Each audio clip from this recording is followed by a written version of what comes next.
videos are turning out, because there's a lot of yammering. I don't know if I can do it again. I've already missed some things that I wanted to share, but whatever. If you care and you watch this and you want to learn more, send me a message. Part 3, the beautiful. The beautiful is we'll call it a 3-step plan, and I've already kind of outlined it, of what you can do to cure yourself of the the Corona-19 virus and everything around it. We are primed for this opportunity. Okay. Step number 1. You've got to remove the fear completely. Fear is debilitating. It causes you to make decisions that are going to lead you on the wrong path. Well, what do I mean by that? Again, if you're hyper-focused on something that you believe to be dangerous, you can't focus on anything else, okay? If you were in a firefight and I asked you to tell me your phone number, you probably couldn't think of it because you're too focused on that threat. And that threat would be real, but this one is not.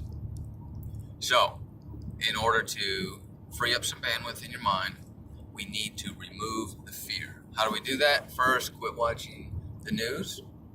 Second, as I talked about in part 2, start feeding your mind thoughts of positivity, thoughts of love, energy, wisdom, peace, whatever you want to focus on.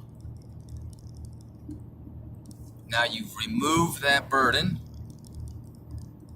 Fear has nothing to do with you. Knowledge is power. And with power, you cannot become victimized. You will not be afraid because you recognize there's nothing to be afraid of. At least certainly not the way that they're displaying it or portraying it.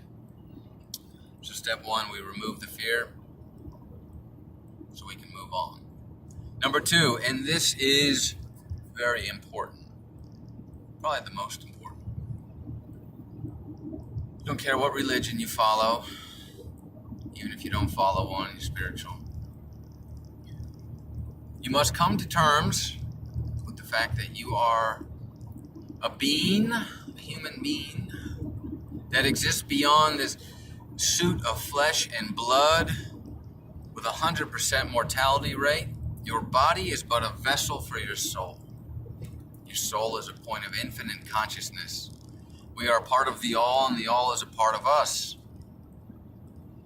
We exist in eternity. Here on this earth, we have names like Bob and Frank and Sally. We have favorites and opinions and beliefs.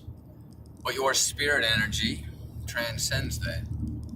You exist in other realms, before and after, and at this time. Time is just a construct here anyway. There is more to you than the body in which you reside. And isn't that amazing? That should really help free you from any fear that you have. Who cares what happens? If you live to be 100, awesome. But the rest of you is going to live on longer than that. In however you want to picture, whatever you want to call it, the realms, heaven, etc. Even if you don't believe in any of that, you can at the very least imagine a better version of yourself if you can't associate with the ideology of God or spirit or energy or any of that. Picture a better version of yourself as something that is higher than you, right? All right, we have no fear. Step 1. Step 2, recognition of infinite consciousness, which means we're pretty much set up with the tools to do whatever we need, because nothing can affect us in the way that they are trying to. Their methods will be futile. The news will be meaningless. The propaganda, nothing but flush of the toilet. But there's one more step to make this all happen. You need to begin practicing self-love, and a very specific form of it. The form of self-forgiveness. This is kind of a euphemism to say you need to learn to tell yourself that it's okay to be wrong. that some of the information that you hold to be true might in fact be false, that the way you understand something may not actually be the way that it is. Because I need you to start seeking out the truth of what is really happening here. Because upon that realization, you will become motivated to desire change from the status quo. When you get to the level that I and others are at in understanding what is really happening, you will not be able to sit still and idly watch any of this transpire. But if you remain stuck in the paradigm that what you know is correct,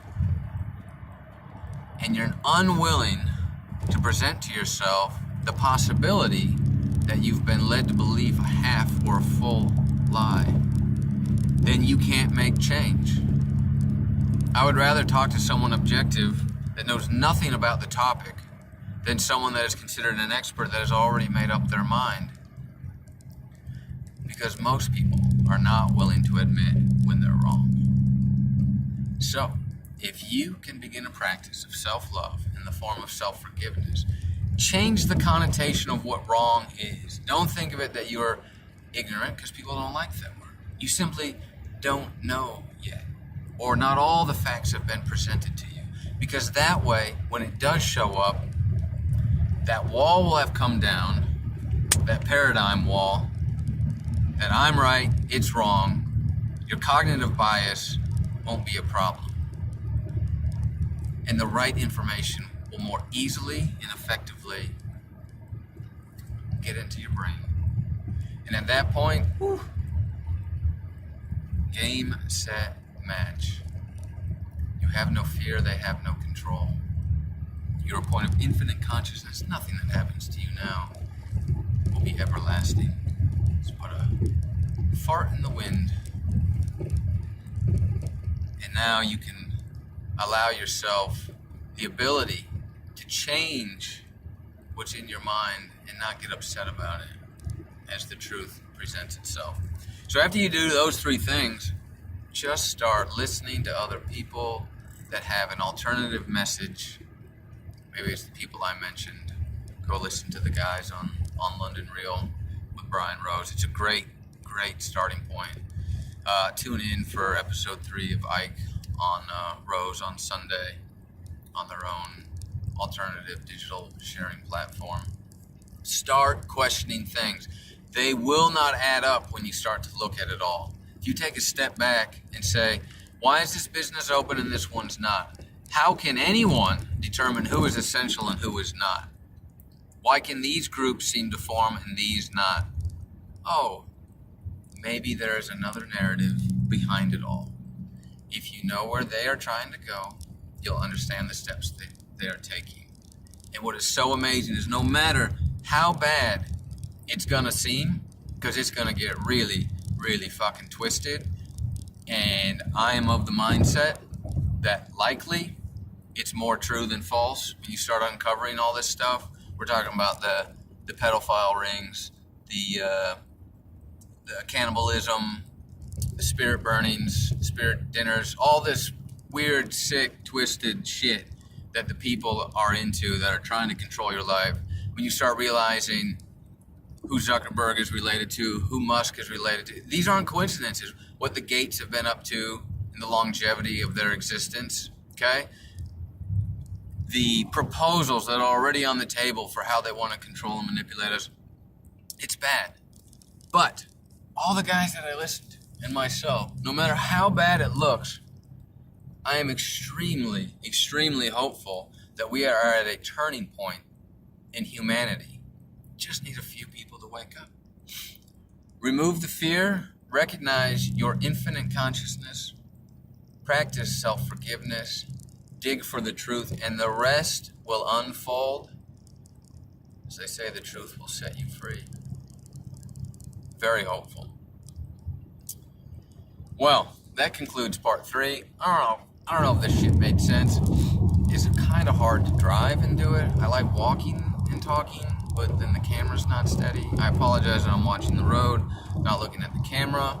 I hope you've gotten some mileage out of this. I am not going to be a stranger to the camera as often. I just need to find a little bit more time to do it. I'm going to start posting a little bit more on the blog as well. Okay, guys. Be well. Be hopeful. A lot of cool stuff is going to happen, I think. The ascension is coming. The awakening is coming. And we all get to be a part of it. So, let's do it.